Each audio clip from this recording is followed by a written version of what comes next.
Hi hello my dear Free Fire మావాస్. ఈ video వచ్చేసరికి మన సెన్సిటివ్ గురించి అయితే మాట్లాడుకుందాం. చాలామంది ఏంటంటే సెన్సిటివిటీని వాళ్ళని వీళ్ళని బాగా హెడ్ షాట్లు కొట్టే వాళ్ళు సెన్సిటివిటీని అడిగి సెన్సిటివ్ పెట్టుకుంటారు. ఈ తప్పు అయితే ఎవరు చేయకుండా మామ. సెన్సిటివిటీ గురించి చెప్పుకునే ముందు మన ఛానల్ని సబ్స్క్రైబ్, లైక్, షేర్, కామెంట్ అయితే చేసేయండి ఫ్రెండ్స్. ఇప్పుడైతే మన సెన్సిటివిటీ గురించి అయితే మాట్లాడేసుకుందాం. ఏంటంటే ఇప్పుడు మన సెన్సిటివిటీ అనేది మనం ఇంప్రూవ్ చేసుకోవాలి మామ. మన ఫ్రెండ్ అది బాగా ఆడే ప్లేయర్ది సెన్సిటివిటీ పెట్టుకుంటే నీకైతే గేమ్ మాత్రం రాదు. నీ ఉన్న గేమ్ పోతే తప్పించి ఏం యూజ్ ఉండదు.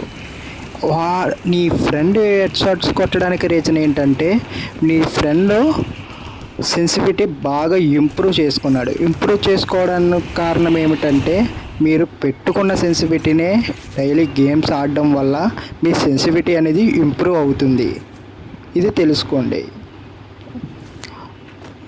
అంతేగాని మీ ఫ్రెండ్ అది అలాగే బాగా ప్లేయర్ సెన్సిటివిటీ పెట్టుకుంటే మీ ఉన్న గేమ్ కూడా పోతుంది మామ.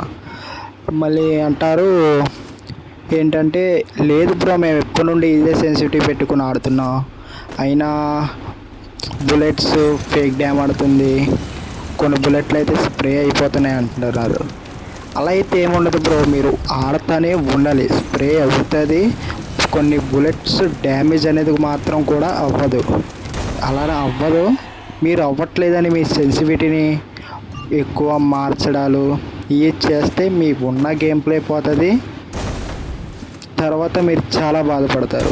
ముందుగా ఇప్పుడే చెప్తున్నానండి, మీ సెన్సిటివిటీని మాత్రమైతే ఇప్పుడే ఉన్న సెన్సిటివిటీనే మీరు బాగా ఇంప్రూవ్ చేసుకోండి ఫ్రెండ్స్. 200 సెన్సిటివిటీ పెట్టుకున్న వాడి గేము కొంచెం ఫాస్ట్ మూమెంట్ అని అంటారు. ఓకే, పెట్టుకున్నావు బ్రో, 200 పెట్టుకుంటే అది నీ ఇష్టం. కానీ 200 పెట్టుకుంటే నువ్వు చాలా కష్టపడి ఆడాల్సి వస్తుంది. ఎందుకంటే నువ్వు 200 ఉంటే అవతల వైపు వాడిది ఏ 150 ఏ 100 200 కన్నా తక్కువ ఉన్నవాడిది అయితే నిన్ను కొట్టేయగలడు. ఎందుకంటే